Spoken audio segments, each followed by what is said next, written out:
A lot is still going on in the world. Hope everybody's having a good day on this particular Thursday. And all along that line, I know here in Durham, North Carolina, the weather seems to be doing well. It's definitely some spring-like temperatures. It's about 70 degrees on the outside and all along those lines, or at least it will be later on this afternoon. Right now, it's probably closer to like the 60s or all in that space. But definitely some good weather. We know a lot of folks are paying attention to things going on in the news, whether that is the debt ceiling and what is happening in that space. The person that was finally caught there in Mexico and all in that kind of way in terms of that shooting. And of course, there was a shooting in Belgrade on yesterday as well, or something in that kind of space, because we do know a lot of people are also paying attention to what is going on in the whole area of the Ukraine and Russia and all in that space. And we do know that later on,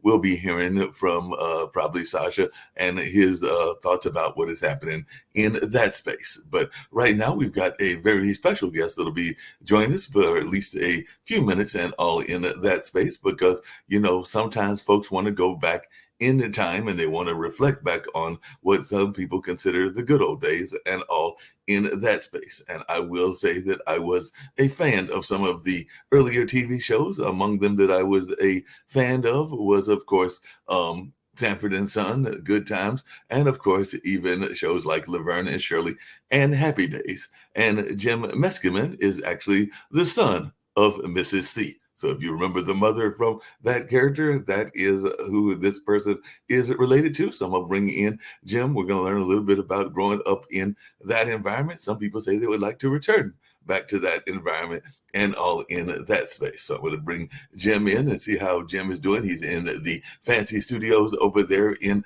California, and he's doing things to even try to make folks get that job as a working actor. And he's doing some great works. He's done stuff as an impressionist, and maybe we'll hear some of his impressions. Who knows, maybe he can do some of impressions of our past leaders and even future leaders. But he is also a comedian and an actor and a number of other things that he has been involved in and all in that space. So I know that he was featured on a Gecko commercial that some people may recognize and may even be remembering that. And his mother jokes that she went from being like, he went from being the son of the mother of America, because that's what a lot of people refer to her as, to now she is the mother of the father of America because of that lovely Gecko commercial and all along those lines. So if it's all right with Jim, and since I was given that tape and it's a shorter one, I'm going to play that, and then we're going to get into a brief kind of conversation and all in that way. So here is some of Jim's work, and we're going to play that, and then we'll get into a conversation as to his thoughts as to the world of acting and all in that space. So right now, let's check out some of Jim's work. Pull together. A little to the left.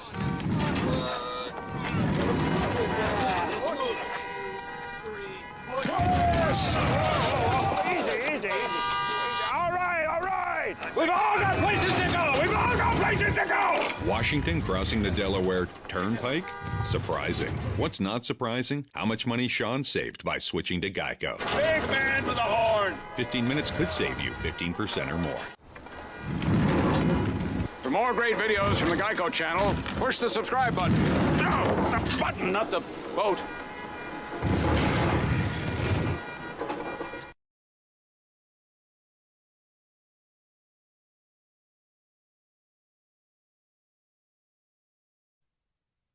That was some of Jim's work and all in that space. So definitely has some humor involved. And like I said, you've had the pleasure of working with a lot of great folks and all in that space, and have even played some amazing roles and all in that space. So like I said, you are the son of American TV mom, Marion Ross, and you have also now been playing roles like Senator Edward Gurney, and that was opposite Julia Roberts and Sean Penn in the film Gaslight. And it was just recently announced that you're going to be portraying Phil Donahue in Welcome to Chippendales, as well as doing playing the roles of Colonel Sanders in the popular KFC, and like we just saw, the George Washington Geico commercial, and all in that space. And I understand you also reoccurring in the upcoming series on Apple, the Big Door Prize by the creator of Schitt's Creek, and definitely you were recently starring and co-starring roles in Hunters, which has Al Pacino and Carol Kane, as well as having roles in films such as Frost Nixon, Apollo 13, The Paper, and Viral Vignettes, and done a number of other great works as well, including appearing in Sweetwater, which is out now, and Agent Elvis, which will be coming out in a few months. So, Jim, glad to have you here with us. I've got to figure out how we can get these numbers that you've got from social media. Because when I saw these numbers, I was going like, wait a minute. Jim has got 137 followers on Instagram and 337 followers on TikTok, and a staggering number of 8.3 million and 7.8 million views on his TikTok. So I know that we've got some folks that are quite impressed with they've got in all in their space, but those numbers don't do anything compared to yours. So welcome to the show, Jim. Tell us a little bit more other than what I've shared about all the things that you're involved in, including being able to do the voice of Robin Williams and Morgan Freeman and even President G.W. Bush. Well, you've said it all, Mark. I don't have anything to add. I think you've said it all in that space. And well, I don't know. I can't have said it all, but well, you've said everything that's on the blurb that my publicist sent you. So thank you very, very much for that. I just want to amend a couple of things that you mentioned. Thank you, by the way, for all those kind things that you said. I did appear as Phil Donahue. And this is my Phil Donahue voice, was, pretty much like this. But I had a big shock of white hair, just like Phil had, and his glasses. And that is streaming now on a show called Welcome to Chippendales. Anyone can see it. And the thing I'm most excited about is the Big Door Prize, which you mentioned also, starring the very fine Irish actor Chris O'Dowd, who's very funny and wonderful, and Gabrielle Dennis, who's a very beautiful African-American actress who is just terrific. And it's a fun show. I play Chris O'Dowd's dad, so that's why I've had to sort of master his particular Irish accent, or come as close as I could to mastering it. And we just got finished filming season 2 of that show, but season 1 is streaming now on Apple TV+. Oh, wow. So one of the things I noticed you did during the pandemic was you got together with some other great actors and cast members, and y'all did a way of providing laughter. And I do know that some folks were locked in the house and were trying to figure out ways to deal with what we've been dealing with through the last 3 years and everything. So I was wondering if you could share a little bit about these viral vignettes, because that sounds like that was something that would have been helping people during these 3 years when a lot of us were, say, in our houses and all in that spaces. Of course, a lot of folks are now getting out and about, so it's a lot easier to go to even performances, but at that time it wasn't. So I know even Saturday Night Live was doing some of their recording from their various homes and all in that space. But if you can just share a little bit about how that came about. Yeah, I'd worked with a producer for years when I lived in New York named David Levin, and he's a very creative and funny guy. And he came up with this concept of getting writers, television writers generally, who were also not working much. Some of them had, retired or were in the latter part of their careers, to create some short plays that could be performed via Zoom.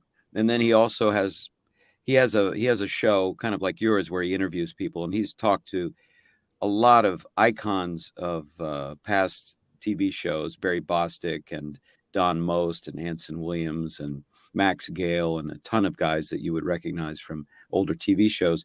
And he engaged them in performing these plays via Zoom. And so I did one of them with a woman named Susan Rutten.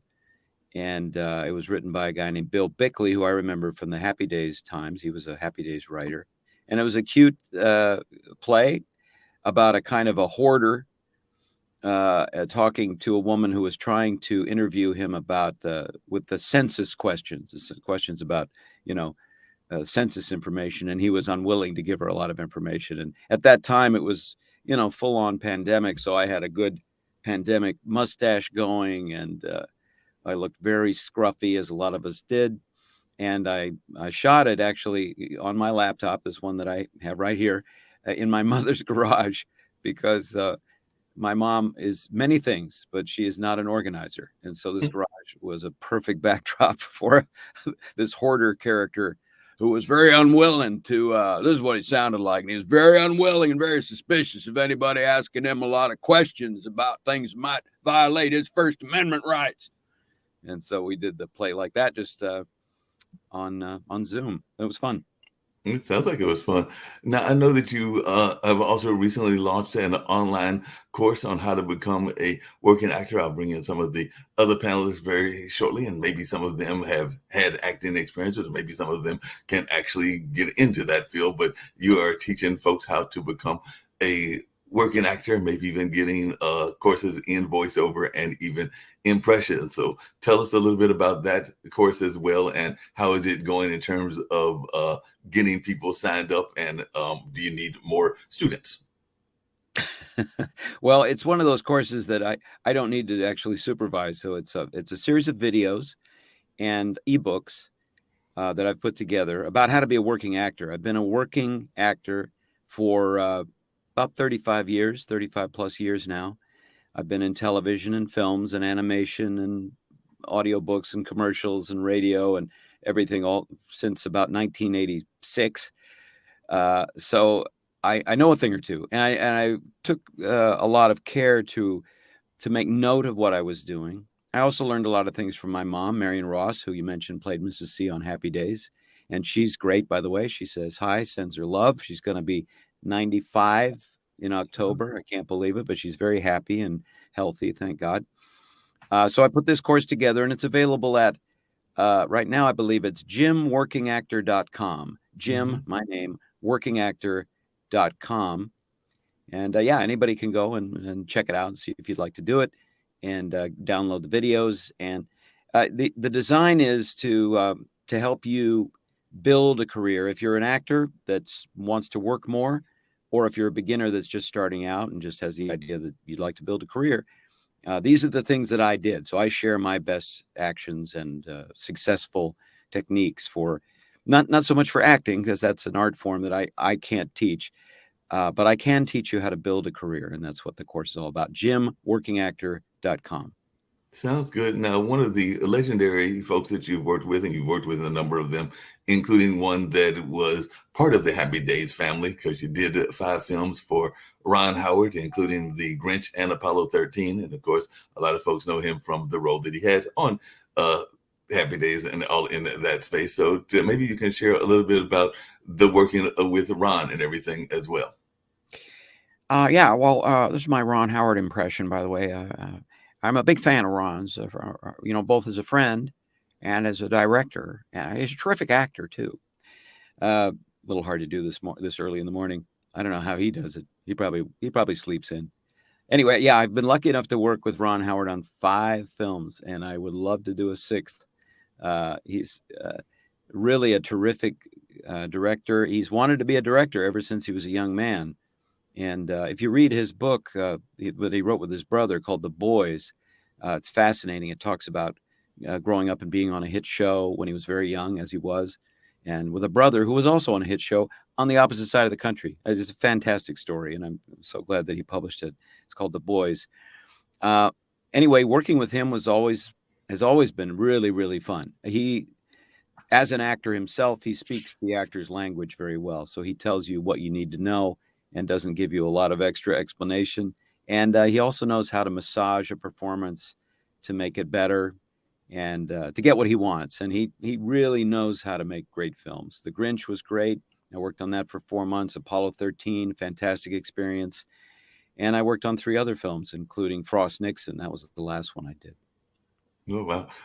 And definitely one of the other things that I know that you are involved in is that you are not just an actor, but you're also a classically trained painter and a professional cartoonist and illustrator. So what are some of the commonalities that all of these creative fields have with you and everything? And were you the one that was over there drawing on the set of Happy Days while your mom was doing the work, or did these kind of traits and fields get developed much later in life and everything? No, I was the kid that was when I did go to the set. I think I do remember drawing because I hadn't fully committed to being an actor. Drawing and painting were my first loves as a little boy, very young boy. And so always was drawing. I would try to draw like the artists in Mad Magazine because I loved Mad Magazine. I don't know if you read that magazine or not, but it Yes. was full of great cartoonists, and that's what I thought I wanted to do. And it wasn't until later in my 20s that I sort of reevaluated, and I had worked by that time as a professional, but I realized, this is a kind of an isolated and solitary profession, being an artist. And at that point, I really needed to be among more people. I'm glad I did. It was a good choice. So I studied improv, and I started to get into radio and commercials and voiceovers, and eventually into movies and TV. But yeah, I love to draw and paint. Currently, the only thing I do that people could ever find probably would be my cartoon caption contest, which I run every month, which you can find out about at jimmeskimen.com. And that's where I put up on social media a cartoon that I've created on my iPad now these days, but I've done it on paper and pen for years. And I put up a cartoon that people can caption, and the funniest caption wins a prize, kind of like the New Yorker contest. However, I believe I started first because I started back in 1986. So anyway, that's every month, and you can find it at jimmeskimen.com or on Instagram. On Instagram, I'm at Jimpressions. And as you said, I have like close to 170,000 followers these days because of all the impression stuff I've been putting up. So maybe that's the key. We got to do more impressions here on Live TV in order to get these numbers up and all in that space. So we got to have maybe Nick and some of the others do impressions. But I did notice that you were also a lot of folks, particularly children, know the Thundercats, and I'm definitely familiar with that series. And you designed some of the characters for that. So what was that like working on the Thundercats set, and how did that come about? Oh my God. Well, it was a very unusual circumstances. I was a freelance artist looking for work. I had an interview with Jules Bass of Rankin Bass, and miraculously he hired me, and I eventually became the senior character designer for a new show at that time in the 80s. It was called Thundercats. And I didn't know what I was getting into. I just knew it was a good job, and I needed work and needed steady work. My girlfriend, who became my wife, had just moved out from LA. So I needed to make some money, and gosh, it was a super fun job. I would get the script every week and look at the new characters, new weapons, and new vehicles that were mentioned in the script. And then it was my job to design them. And then it was sent off to the animation company to actually animate them. But it was a dream job. And it's amazing to me that show has just become more and more popular, more and more evocative. It meant a lot of things to people who now are probably in their mid 40s. When I meet them now, they're like, oh, the fact that I had something to do with Thundercats really is like touches them on a very personal level. And I'm thrilled about that. And on the strength of my having been a designer and drawn many, many characters for that show, I've been able to insert myself into the reboots that have come. There have been a couple of really good reboots, very different ones. One, I think in 2012, and one just a few years ago. And so I've gotten to play characters in the new Thundercats shows. And I hope to always insinuate myself into any later iterations if I can. Well, one of the things that I've been involved in, and we love having a little bit of a contest, is who is better, who is the longest running, and all of that. And I know the person that created it actually always says that we came before America's Got Talent, even though it wasn't us that came before it. But I am involved with the Road to the Apollo. So we actually take the winners up to the legendary Apollo Theater, and we will sometimes make digs at America's Got Talent and even American Idol and some of the other ones, because they are talent shows that came about later. And I do know that you were a impressionist on America's Got Talent. So I was wondering if you could share a little bit about that experience as well. Well, any digs you want to make at America's Got Talent, I think, are well deserved. Yeah, I was on America's Got Talent in 2013 doing impressions. I was contacted by one of their talent scout producer type people, and I wasn't very familiar with the show. I thought it was an amateur show or some kind of talent show. And I thought, well, I don't really qualify because I've been doing this professionally now for some time. But they said, no, we have professionals come on. And I was like, okay, great. And I treated it as a promotional activity. And I really wanted to perform at Radio City. I'd been to Radio City, even though I lived in New York 10 years, I never went there. But one day we went back for a holiday around Christmas time. And we took our niece and nephews and my daughter to Radio City for Christmas show. And I was like, man, this is a massive, huge theater. It holds 6,000 people at Rockefeller Center. And I thought, yeah, it would be fun to perform here. It was kind of like a crazy dream at the time. And then I got invited to go there and be part of the show. So that was fun. And of course, I love to perform for a live audience. And my mom, Marion Ross, came along and she was in the audience and cavelling, and enjoying what I was doing. So I didn't win, but I didn't care too much about that. I really just wanted to perform at Radio City Music Hall. Sounds great and everything. I'll bring in Lee Newton Rhodes and Dr. Dan Worthington. They may have some thoughts and some reflections about some of the things that they remember from early TV and all along those lines. And I may have some other folks as well. But one of the things I was definitely curious about was you do some amazing voices. You've done some already, but there were two that I definitely wanted to hear. There might be some others that are in your repertoire that they want to know if you can do. But I saw that you did George Bush. I believe that was the early George Bush. And you also surprisingly can do Morgan Freeman. And Morgan Freeman is not an easy voice to do in the least bit. So no, it's not an easy voice to do, but at this hour in the morning, it's a little easier than later in the day. So I'm very tickled and glad and grateful that you've chosen me to evoke that magnificent actor at this hour and not at noon. Yeah, I'll tell you what, George W. Bush, you mentioned that George W. Bush, I believe, yeah, who was president, and who now is a full-time painter, as I understand it. And I'm not talking about houses. good job and everything. I'm gonna bring on Shaquille, who's actually coming at us from New Zealand, even though sometimes he comes from down under and all in that space. So definitely, we've definitely seen Hollywood in the news a lot, and I know a lot of folks are paying attention to the writers situation and all along those lines. So I don't know if you got any thoughts around that or just the state of Hollywood in general. Was that sorry? Is that to me or to Tim? Jim. Oh, sorry. Well, I'd like to hear what the gentleman from New Zealand would like to say. Oh, look, I'm Australian, but I don't have anything to add to the Writers Guild strike.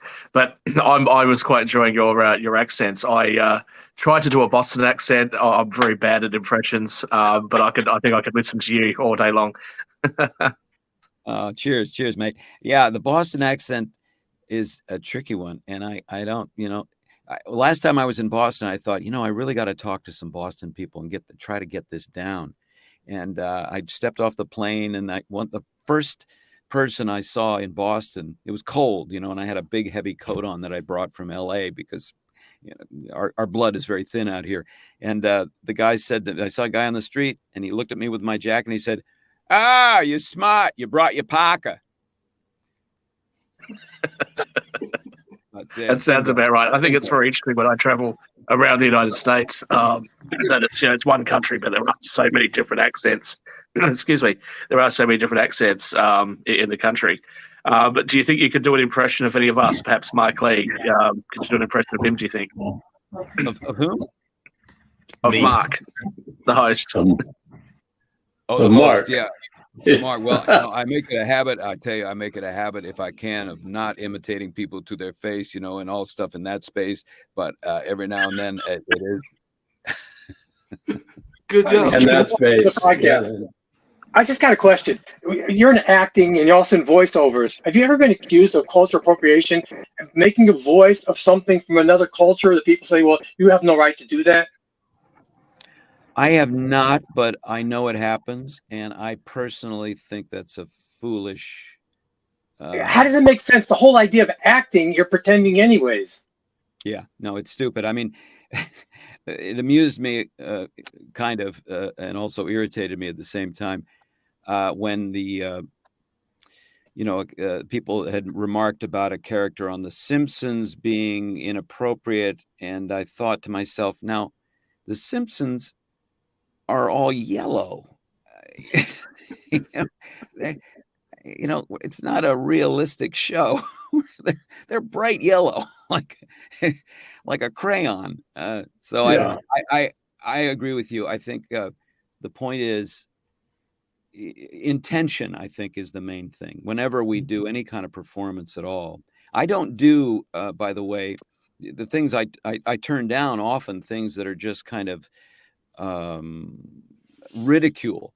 I don't like ridicule comedy, so I don't do impressions. If somebody has written something that makes somebody look like a evil person or a degraded person or a fool, just to attack, I don't do that work. I'm not interested in it. I'm interested in humor and comedy, and sometimes that does mean, sometimes pointing out people's shortcomings.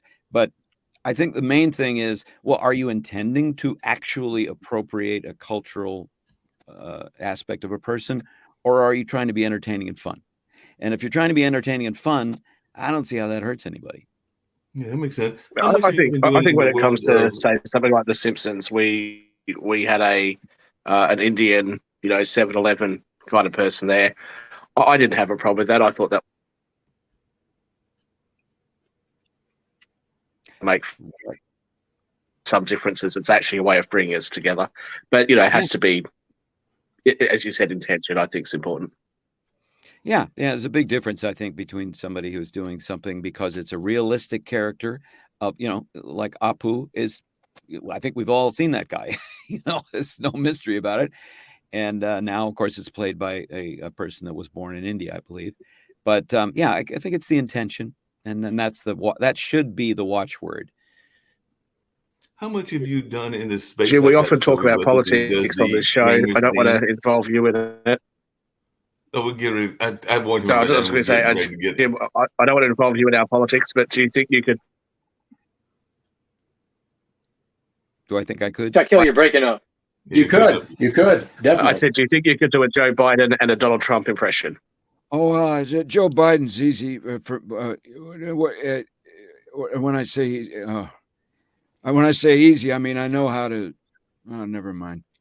Yeah, it's true. And Donald Trump, there are people that do Donald Trump. I do it terrific. This is probably the best Donald Trump you ever. It's fantastic, wonderful impression. But I don't specialize in Donald Trump. There's so many guys that do him really, really well. But, I feel like that space is pretty full. Jim, what is you doing in the way of video games? I've got Jacoby with us. He does a show here on the network called Gamers Den, and I was wondering how much of the acting work and voiceover work have you done in that video game space? Because I do know that his sister has done some work in the voiceover space as well as a actress. I want to say that she was on Grey's Anatomy, and he can tell you some of the other shows that she's been on as well. But definitely, I was wondering how much have you done in the video game space? Well, not as much as some people, but I've done a fair amount. I did some of the Batman video games recently. I've done racing ones, and not a lot. I've kind of shied away from it a little bit, but I did Call of Duty Black Ops years ago with the mocap. I did John F. Kennedy. Believe it or not, they had John F. Kennedy at the end of Call of Duty Black Ops, who was shooting zombies with a high-powered rifle. Makes sense. Yeah, payback. Yeah. Jacoby, you got any thoughts? You're in that space, and like I said, you definitely know things in the acting world and even the voiceover world. By the way, Jim, Jacoby does I like to say it, not the play-by-play of the Durham Bulls, which of course a lot of people know is our famous baseball team, but he does the antics on the field. So like if there's the running of the bull or the sumo wrestling, it is he that is calling those kind of activities. So that is something that he does, and all in that space here in Durham, North Carolina as well. Nice to meet you. Good to meet you, Jim. Good to meet you. I do know my sister definitely does a lot of the voiceover work. She's done Grand Theft Auto matter of fact, they just released the movie that she was a part of. That's the big one on Peacock now. Forget the name. I think it's forget the name. I'm gonna have to look it up now. And it's sad. She just got back in town too, her and her wife. But yeah, voiceover work in the video game industry is big. I mean, there's the young lady who used to be on one of the comedy shows with Jim Carrey and Mad TV. She's big into voiceover work now. She did Wolfenstein, kind of a counter to your Call of Duty with JFK. Wolfenstein, of course, politically speaking, it made a lot of the right wingers upset because they felt that it was an attack on them. But the actual game itself was beautifully done. It told a story, kind of how you were talking about, like in comedy, being inclusive, trying to make sure people are a part of that joke and they accept that stereotype of like a poo, for example. But with Wolfenstein, they told a different story. It's always the story where Germany actually won the war and Hitler's the dominant figure across the globe, and you're the resistance, or you're the basically bastion of hope for America and the world to take down the neo-Nazis and so on and so forth. But there's a lot of the young lady from Mad TV, she's bounced around from, she was also in the recent Star Wars game that just got released. She was one of the main characters in that as well. But yeah, voiceover work is big in the gaming industry. AI is people are fearful that AI is going to take that on. Yeah. Well, and yeah. by the way, go ahead. Go ahead, Jim. I see that you brought some of your fans with you, so I appreciate that. Robert Wallace Finley was saying good morning from Maine, and the Elvis Cup guy was saying that hey to us as well. So like I said, you've got all those followers, and they have come by here and all in that space. So they were definitely letting us know that they were here in the house, and I appreciate them being here in the house as well. So definitely appreciate their thoughts, and definitely some of them even had some thoughts about they would like to have you star in a Miss Doubtfire sequel. So he said that he's not kidding. He wants you back in the Miss Doubtfire sequel. Mrs. Doubtfire sequel, that would be grand, wouldn't it? I think that would be a grand thing indeed. Oh, I'd have to lose a bit of weight though. I'm a bit heavy in the hips. Robin was one of the masters that came to voiceovers. Robin Williams. Did you ever cross paths with him? Yes, I did actually. I met Robin, I think, a couple of times. I'm not sure. One of the times I'd had a little wine, so I don't recall. But this first time, absolutely. You know, he got his start on my mother's show on Happy Days. So when he popped on the scene, I was well aware of it and very, very intrigued, and combination of intrigued and monumentally entertained and just a little jealous, because he was probably about 5 years older than me and just doing everything that I dreamed of doing, even before I dreamed of doing it. But I met him in an airport one time. He was very nice. And I feel like I had a kind of a close relationship to him in another way, in that I was hired by Disney to do the Blue Genie voice for a lot of their video games and other ancillary sort of uses in a voiceover way. And so I auditioned, and I got the part of playing the Blue Genie, which was really great. And Robin was alive at that time and had to approve of my voice, so he gave me the thumbs up. And so I've done it now for probably about 10 years, different for parades and ice shows and video games and AI things and things with Alexa. You imagine the Blue Genie going on a date with Alexa? It's happened. What about Waze? Ways to what? Ways to do what? Waze, the mapping. The what do you call it? The Google Maps. GPS. Yeah. GPS. That's exactly the word I was looking for. GPS, the driver assistance. Yeah, I mean, I'm sure that's something that's down the road, quite literally. Down the road. What advice would you give to folks that you have such an illustrious career in acting, that are thinking about getting into the field? You mentioned your course. I'm imagining taking that would be one of them, but what other advice would you give to folks that are thinking that they want to get into the acting or voiceover fields?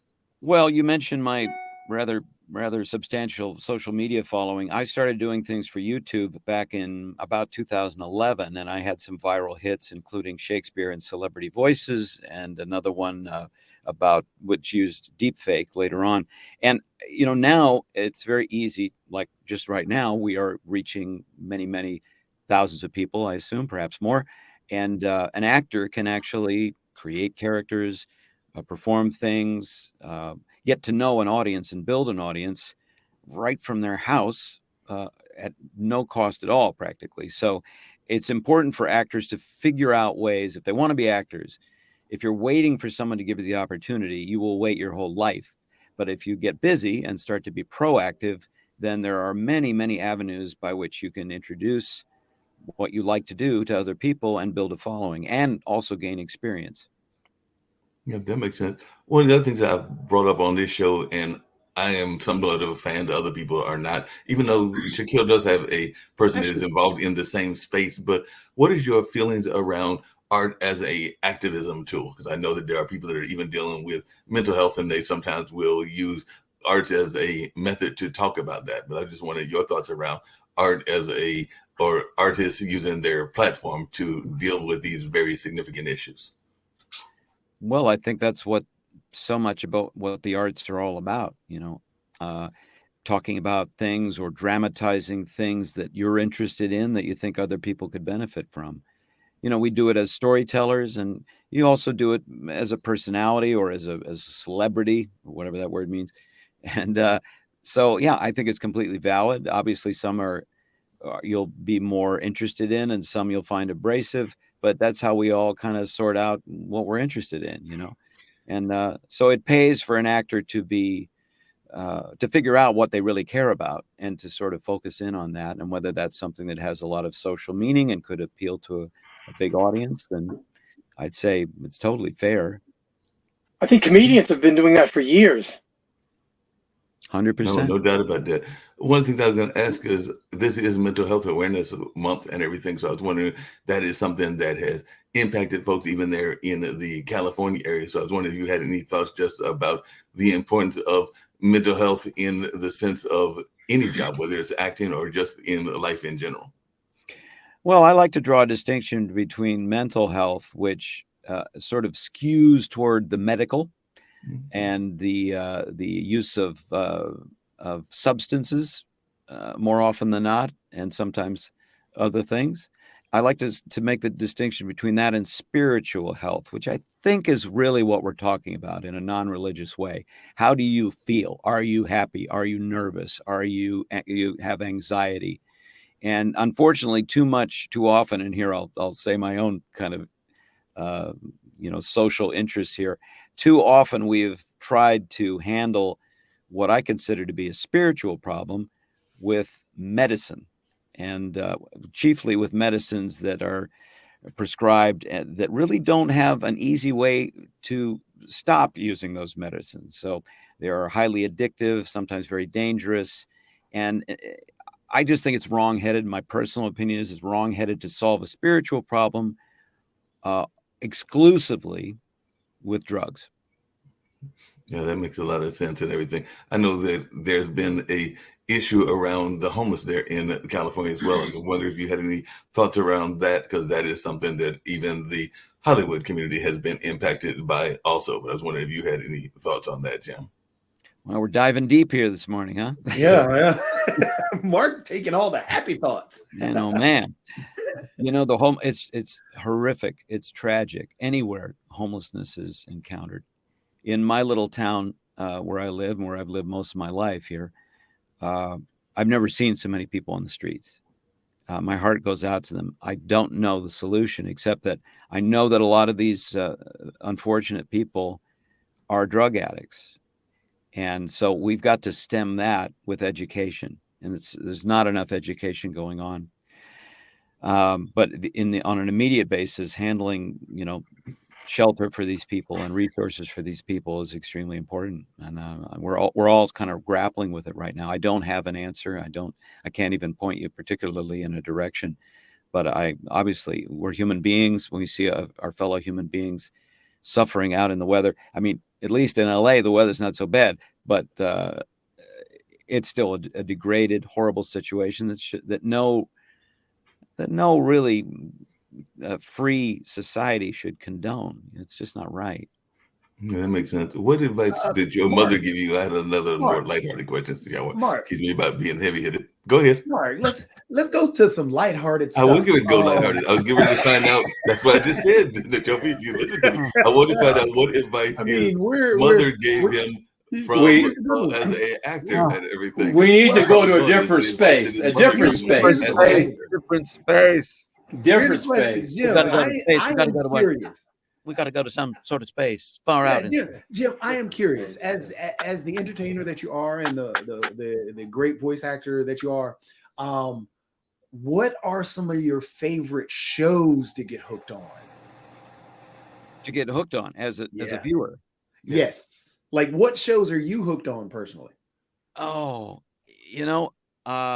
that's a good question. You can drop in Ted Lasso because everybody is, I did dive deep on Ted Lasso. My wife watches a lot of TV. I'm more often than not in this booth narrating audiobooks late at night, like Westerns and other books.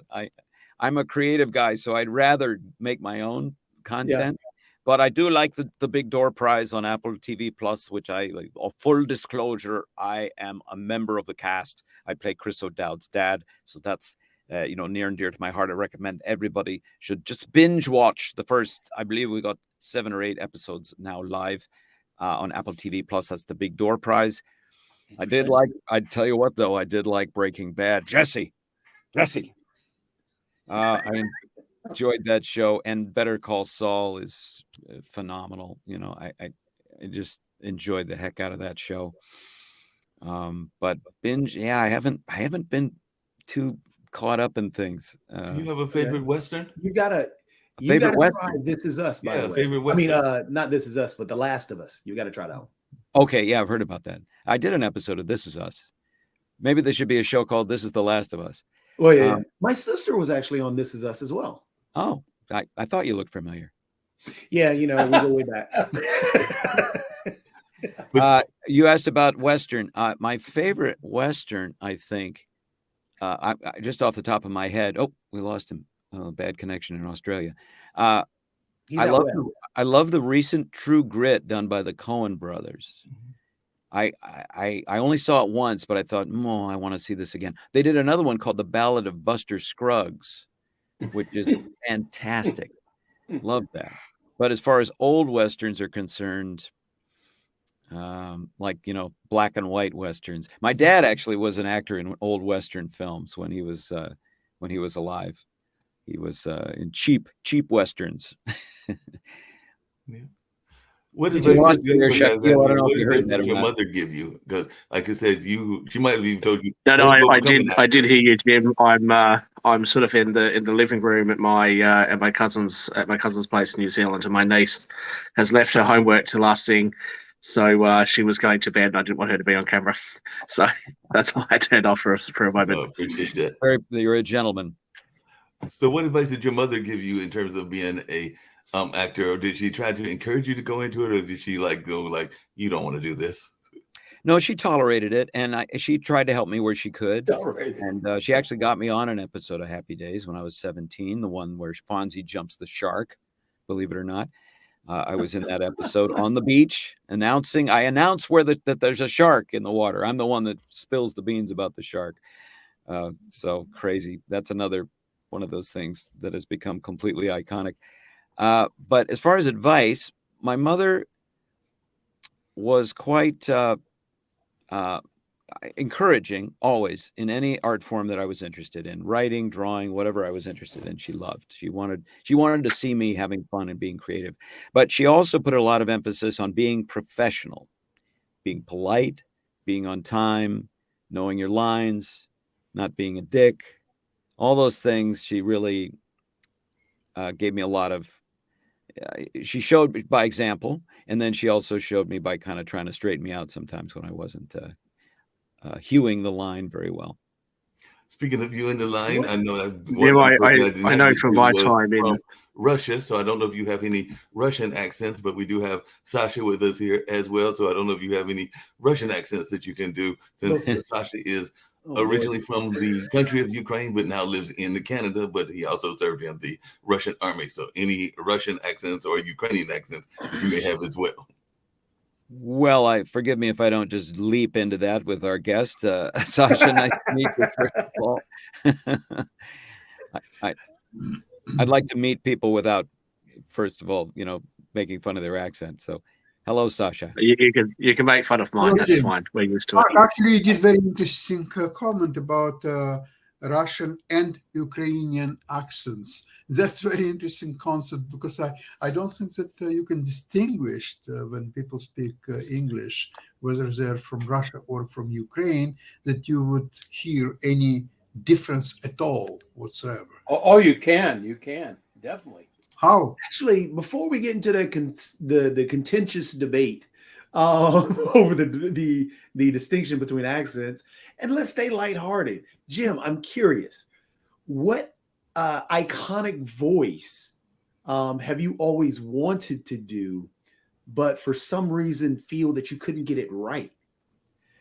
Well, I get asked this question a lot. It's funny. See, and funny, lighthearted. Yeah. Well, I love to talk about my shortcomings. So we all do. Hey, self-deprecation is the greatest. It's the greatest deprecation of all. I can deprecate that. I think, what made me think of it, the real answer to that question I've not given before. So I'm going to give you the true answer to that question. You know that there are some people, and maybe you know them, that can do a Donald Duck impression. Mm-hmm. Yeah.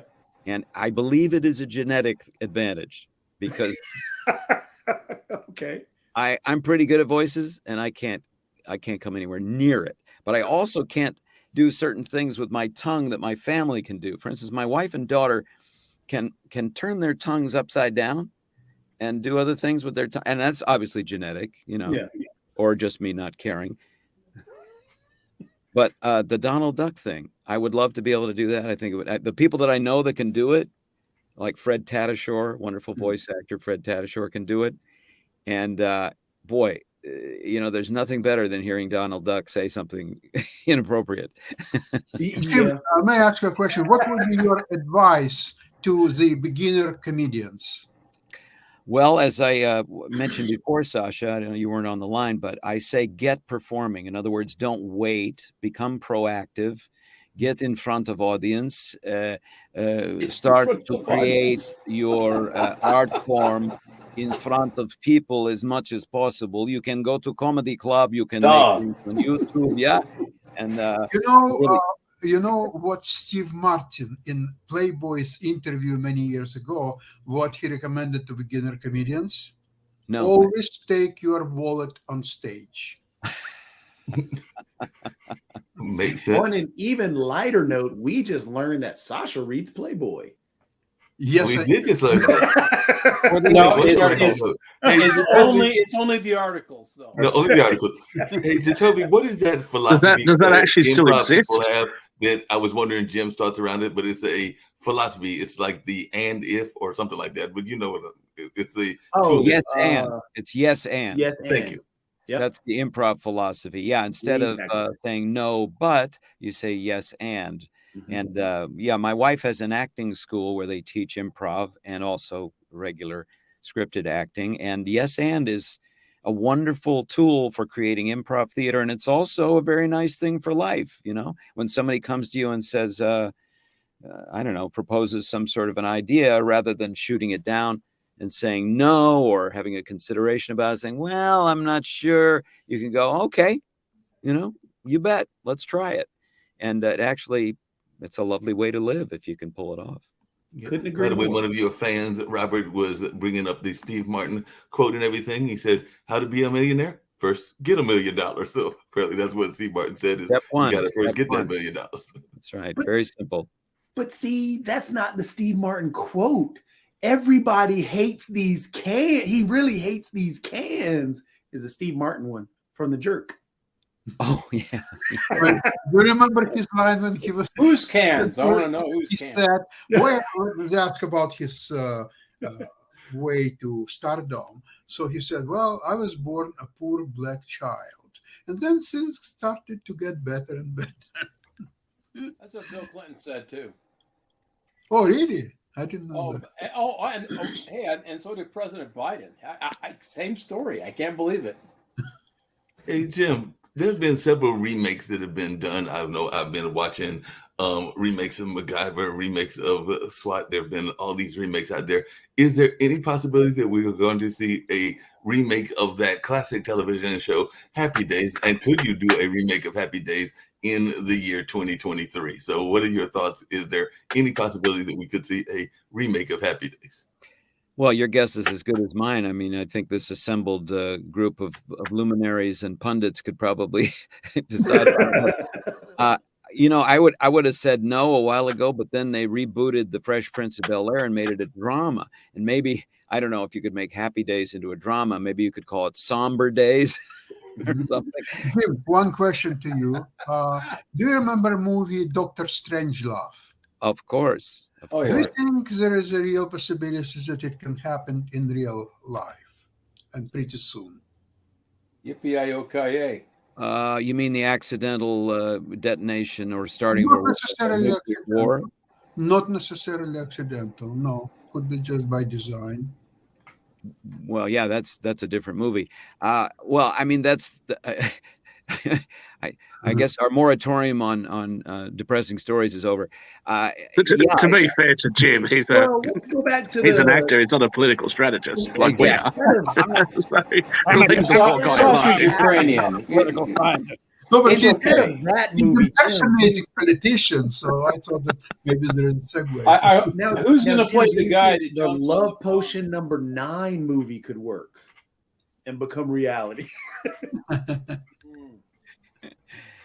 Well, that's what we explore, different realities with our art forms, and we take a look at them. And I think I love to see unusual ideas expressed in writing or on film or in television shows, and it's how we can imagine the world, and we don't have to necessarily inflict it on one another or experience it. We can watch it and learn from it that way. How much? Jim, I'd like to ask you, how do you feel? Obviously, a lot of the big name movies that people are used to come from those big budgets, from the big studios. How do you feel about the indie market? Is it vibrant? Did it take a bit of a hit during COVID? I'm obviously involved in some of that, but to a very, very small degree. I've funded a few small films.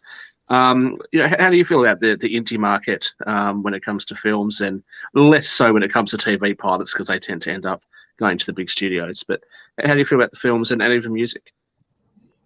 Well, I think the indie world is a very vibrant world. I just finished, didn't finish it, but it's just been released, a movie called Sweetwater, which is an independent film, very low budget. A friend of mine directed about the first NBA, the first African-American player to be contracted by the NBA.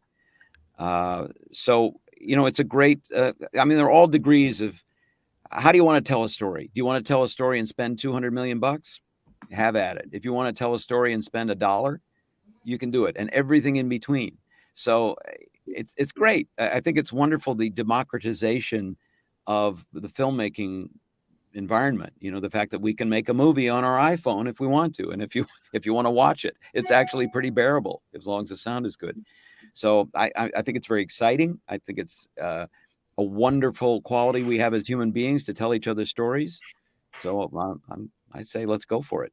I love what you think about the future and profitability. One at a time.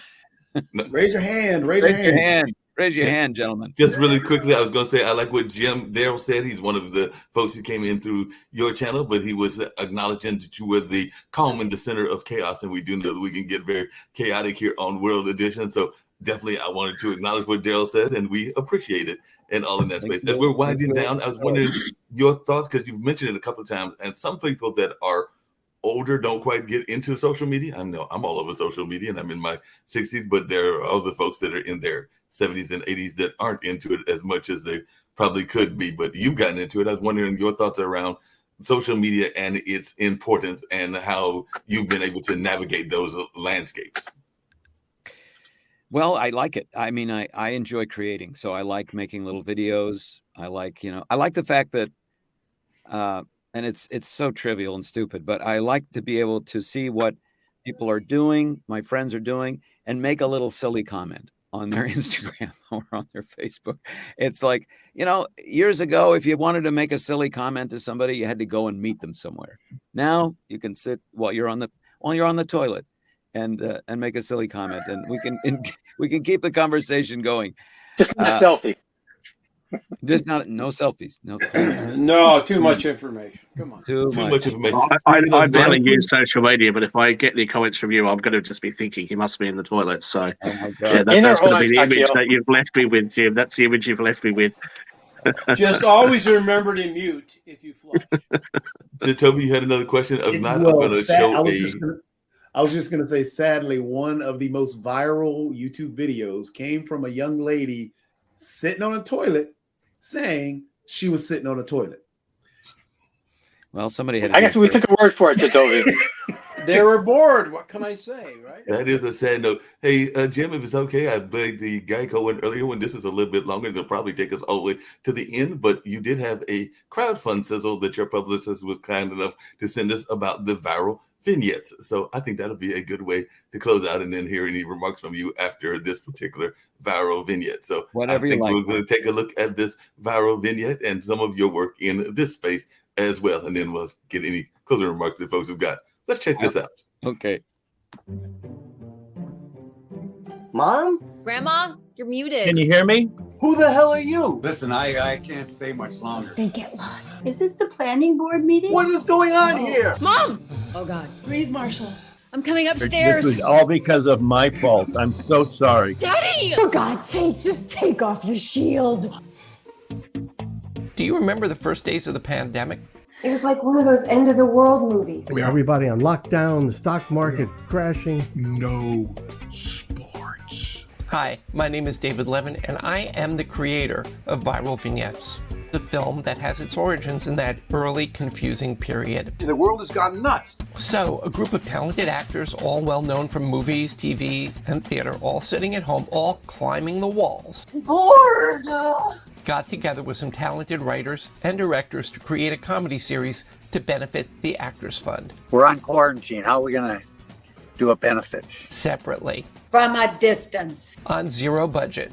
What about my money? All volunteer. It can't always be about you and your financial problems, you know? Over a thing called Zoom. Zoom? What the hell is Zoom? To tell the stories. You had phone sex with my maid of honor. Sometimes humorous. I don't need another therapist. My last one took out a restraining order on me. Sometimes not so much. Are you still in bed? Yes. Of what we were all going through. You can't come to my house, because I'm practicing the social distancing. We would love for lots more people to see our work. Our plan, and this is where you come in, is to release these marvelous little episodes as a web series, as individual shorts, and as a feature film, so that we can enter them into film festivals. You're just making the best of a bad situation, I see. Look, the main thing is we're going to be bringing entertainment to the culturally deprived folks, making our fans happy. We still have fans. We've already garnered some awards and critical acclaim, but we can really use your help. I'll PayPal you the money. Please create an account on Seed and Spark to follow and support our campaign. Check out our very cool pledge incentives and make a pledge. While we have hit our initial crowdfunding goal, we do have several stretch goals we need to hit and just a few short weeks left to do so. By doing so, you will truly become part of our team. Thank you for your support and for helping us spread the word.